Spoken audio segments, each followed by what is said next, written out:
Bienvenidos a nuestro canal. Esperamos sea de provecho cada una de nuestras charlas. No olvides comenzar a seguirnos, es muy importante para nosotros.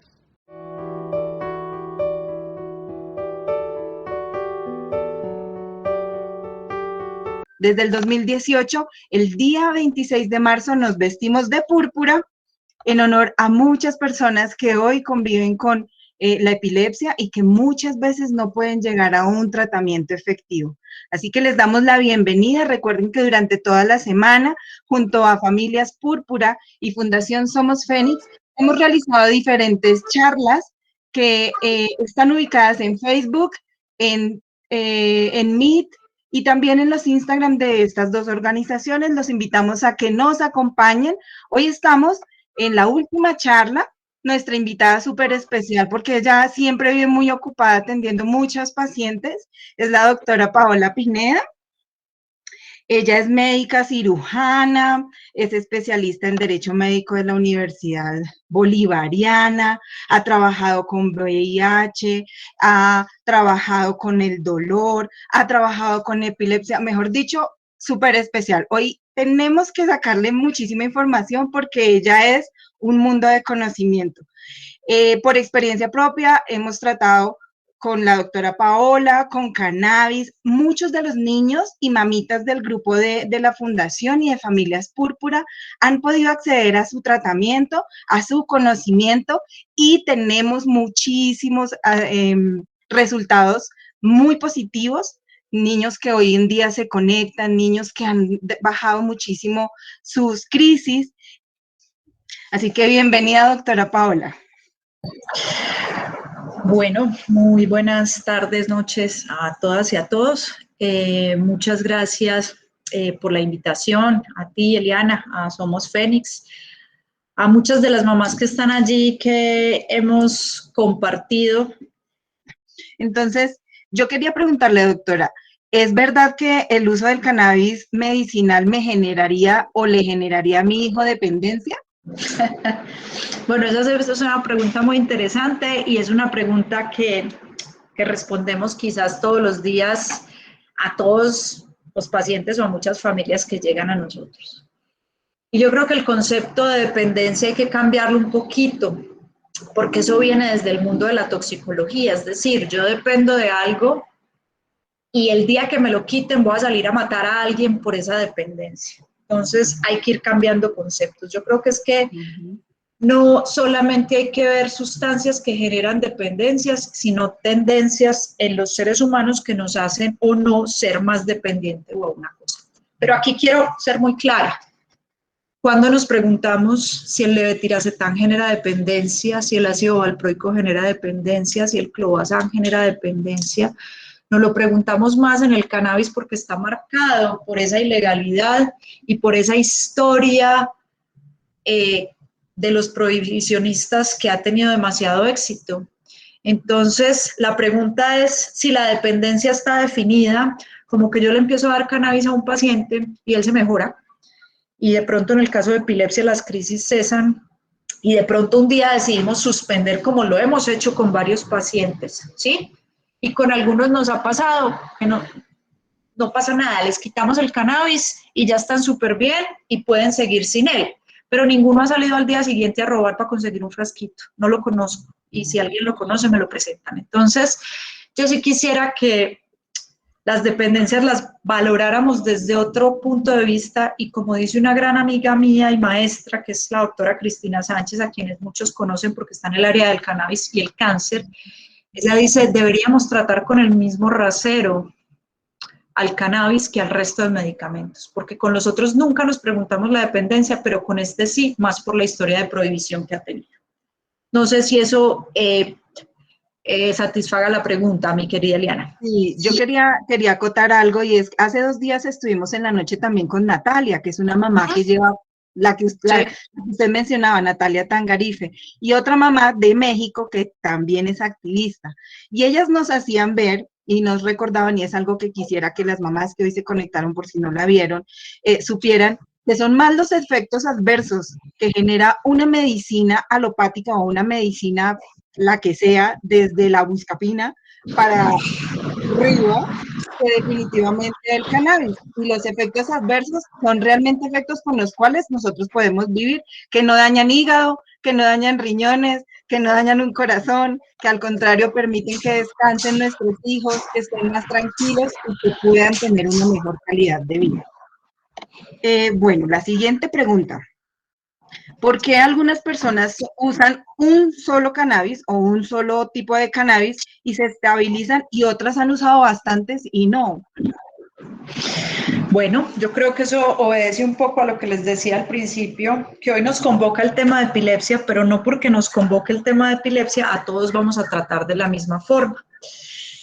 Y aquí yo quiero partir de una experiencia personal. Yo sé que cuando hablamos con médicos y colegas, la gente dice, no, eso es anecdótico, es lo basado en la evidencia, y ustedes lo han oído 1000 veces que me han acompañado en este camino. Pero cuando yo empecé a leer sobre cannabis medicinal, lo que nos encontrábamos o lo que yo me encontraba en la literatura era que el CBD era el que deberíamos usar en epilepsia y punto, ¿cierto?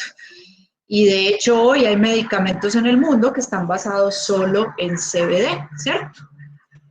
Pero ¿qué nos pasó a nosotros en Colombia? Y quizás así tenía que pasar. Resulta que cuando yo empecé a usar cannabis, primero yo no tenía ni idea que existía un sistema endocannabinoide y no me da pena reconocerlo. Porque creo No que se me adelanten las preguntas, doctora, que esas las tengo. Perfecto. Pero ¿a qué voy con eso? Yo sabía que el cannabis funcionaba, lo había visto funcionar en algunos casos, pero no entendía muy bien por dónde era. Y creo que si hoy soy honesta y humilde, todavía no entendemos la mitad de lo que esto nos está aportando. ¿Pero a qué voy con eso? Cuando conocí a las primeras mamás que se acercaron a mí, que claramente una fue Natalia Tangarife en un debate en el Congreso, la otra fue Paola Zuluaga, también en ese debate en el Congreso, la mamá de Lele. Y cuando supe de sus historias y lo que vivían con sus hijos, debo decir que me revolcaron un poquito el corazón, porque en mi casa solo 2 miembros de mi familia han tenido en algunos momentos crisis convulsivas, uno por fiebre y el otro no recuerdo, y eso fue el acabose para mi casa. Cuando yo oí estas historias en ustedes de esta cantidad de crisis, dije, wow. Y yo debo confesar, como lo han oído en algunas entrevistas mías, que le tenía pánico a la epilepsia. A mí me llegaba un paciente de los que manejaba con VIH, con epilepsia, y lo primero que hacía es remisión a neurología. Pero cuando conocí a estas 2 mamás y una abuela también de otra chiquita que vimos en ese momento, y entendí las historias, dije, pues nada, la vida nos está poniendo algo al frente, agarrémoslo. ¿Qué pasó?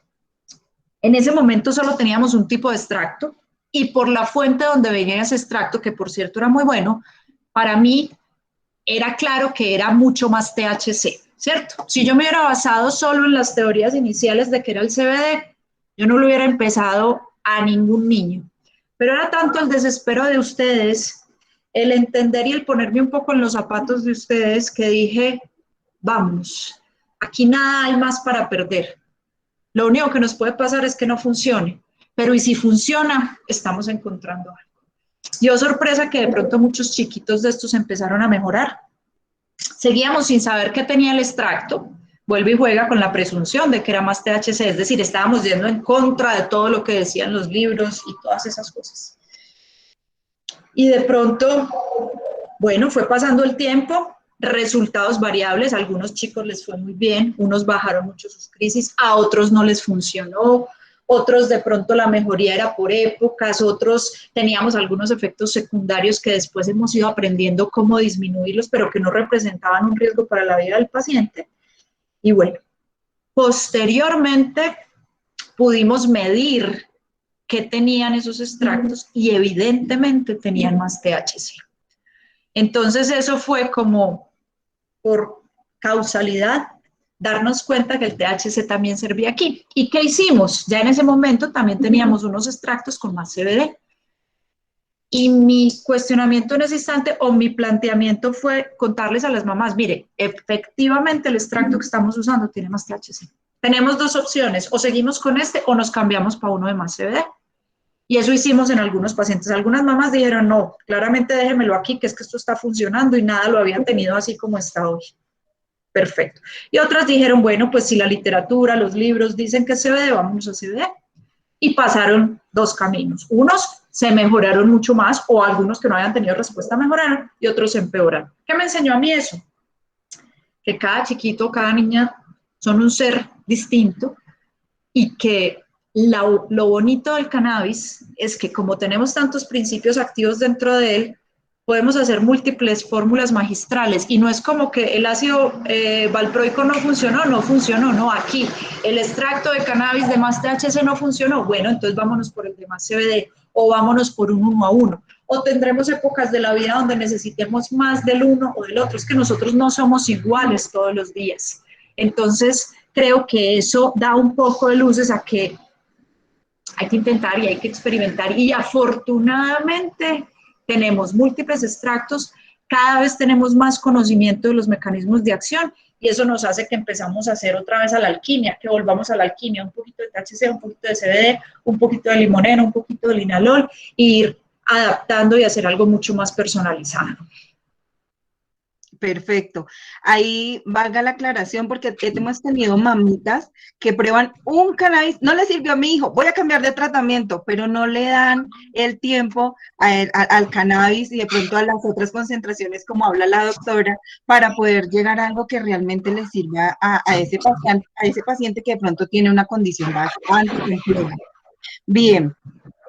¿Por qué no hablamos de qué es eso del sistema endocannabinoide de lo que usted nos hablaba, doctora? Que eso a veces suena como en mandarín. Bueno, vamos a tratar de hacerlo lo más coquito y lo más dummies posible. Planta de marihuana o de cannabis tiene unas sustancias que se llaman cannabinoides. Por cierto, cuando yo empecé a estudiar esto eran 60 cannabinoides, hoy vamos en 166. Dos de ellos, los principales, THC y CBD. Y vamos al ejemplo típico que se lo escuché la primera vez a Manuel Guzmán y me encanta porque es muy fácil de explicar. El THC y el CBD es una llave.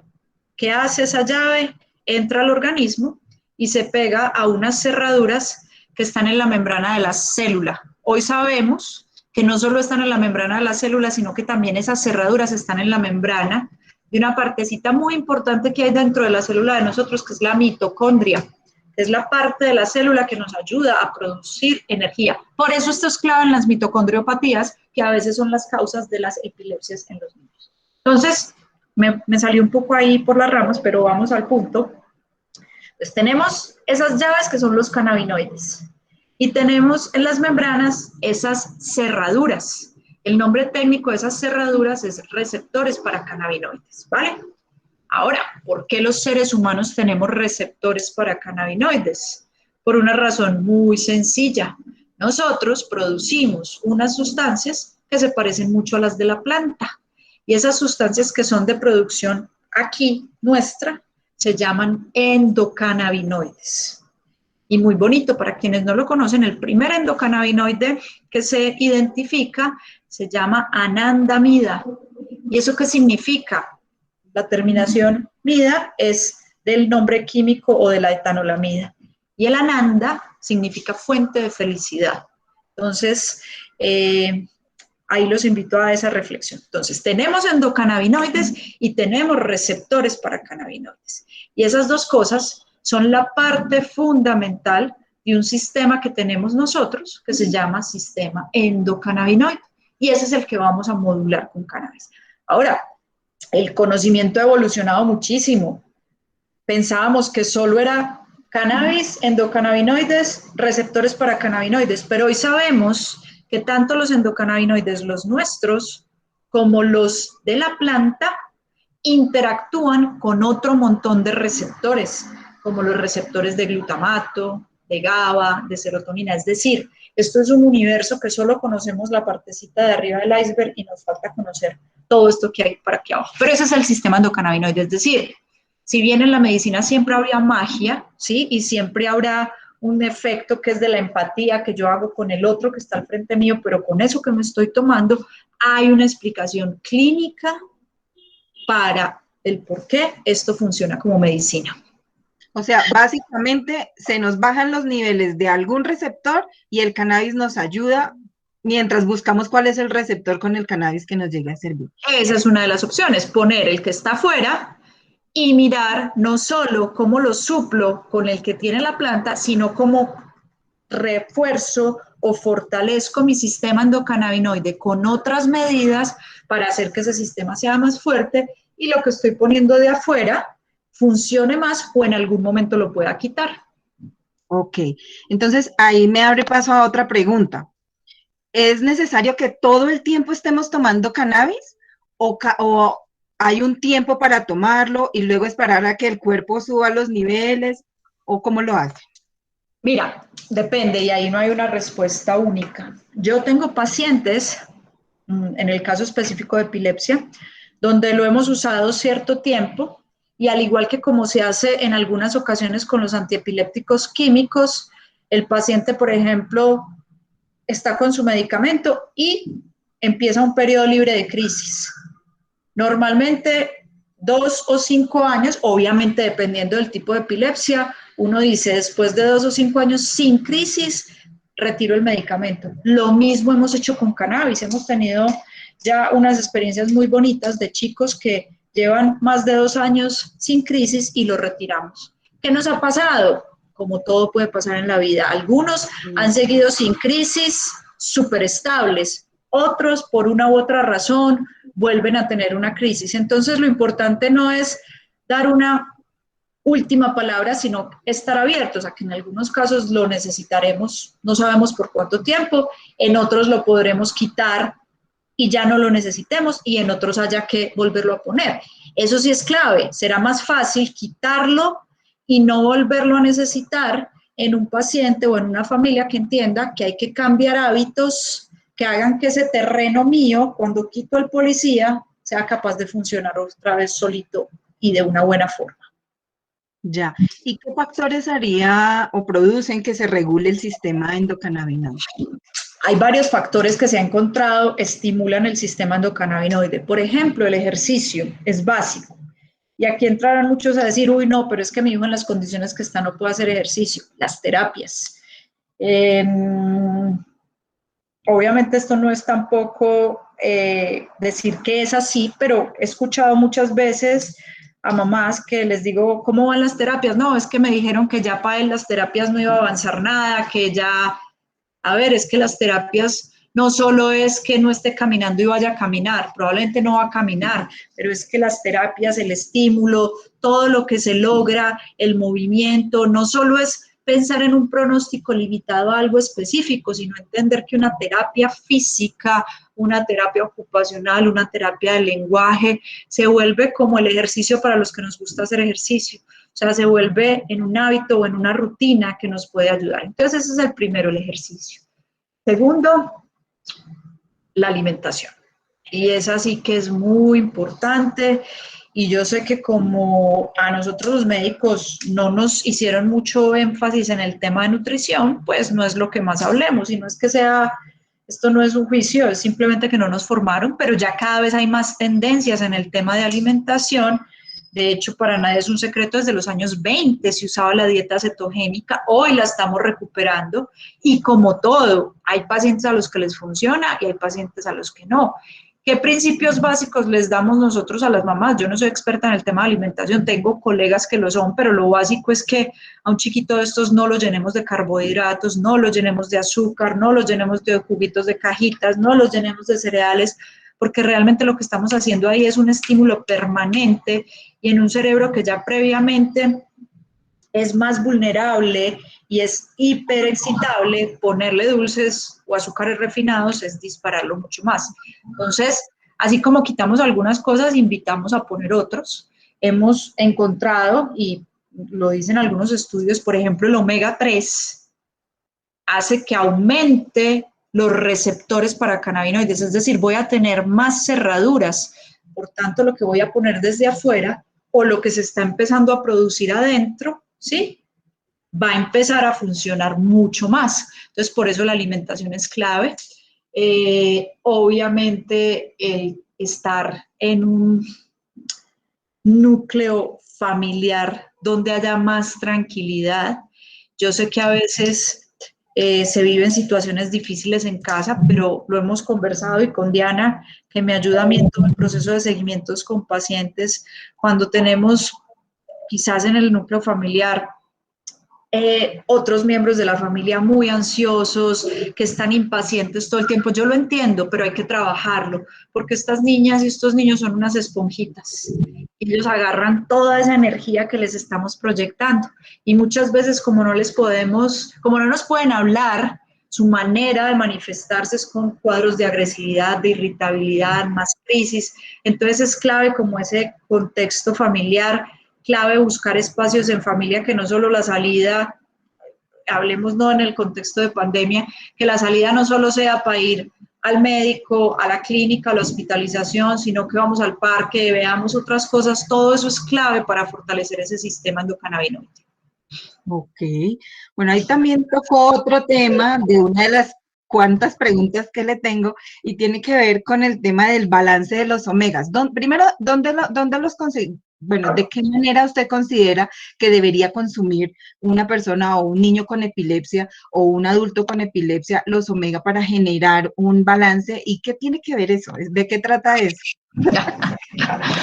Bueno, muy bien, a ver. En general, no solo por la epilepsia, sino por temas de inflamación, por nuestra salud gastrointestinal, por nuestro sistema inmune, nosotros requerimos tener un balance de omega 3 y omega 6 y 9, que más o menos el saludable sería por cada un omega 3 entre 3 y 4 de omega 6 y omega 9.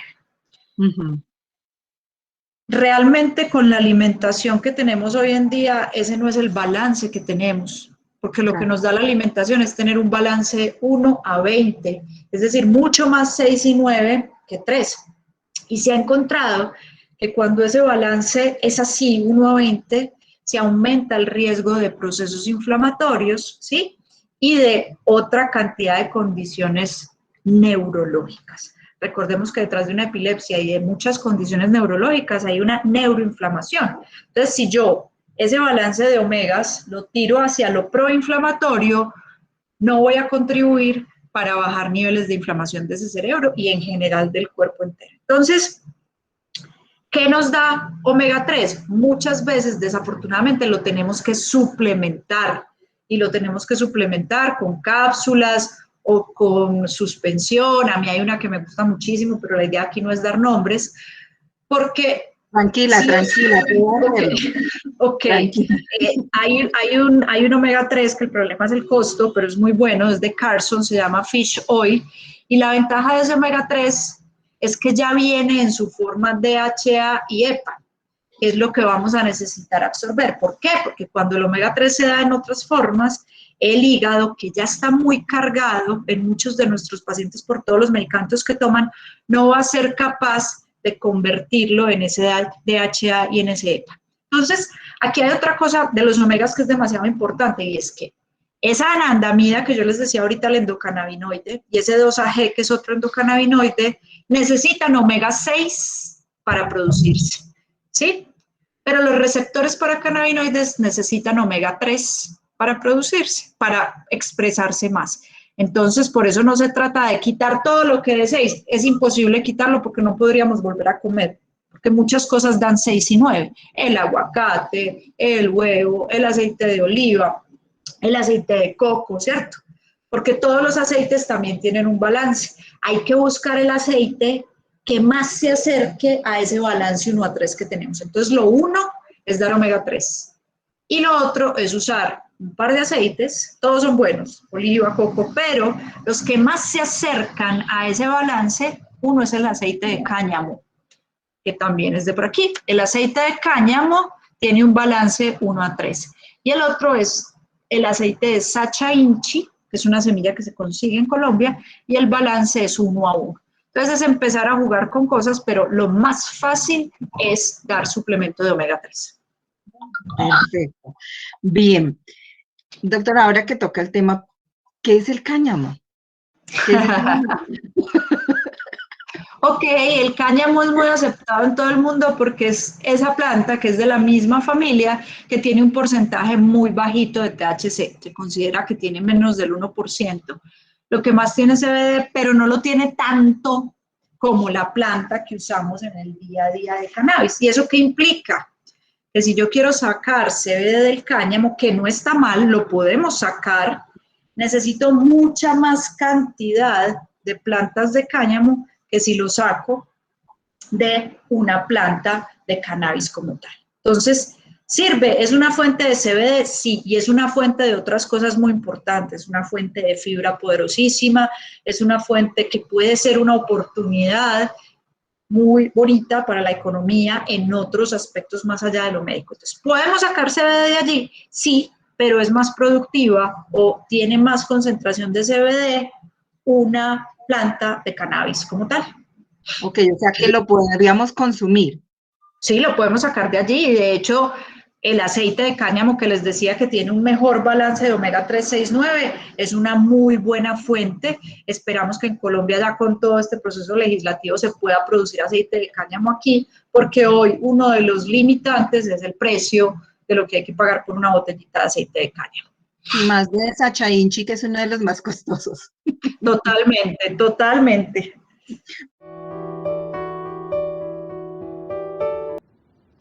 Si te gustó nuestras charlas, dale like al video y no olvides suscribirte. Queremos leer tus opiniones. Déjalas en los comentarios. Activa la campanita de notificaciones para que estés pendiente de nuestros próximos videos. Así nos apoyas en nuestra labor de informar, educar y capacitar. Comunidad Familias Púrpura, uniendo familias con epilepsia.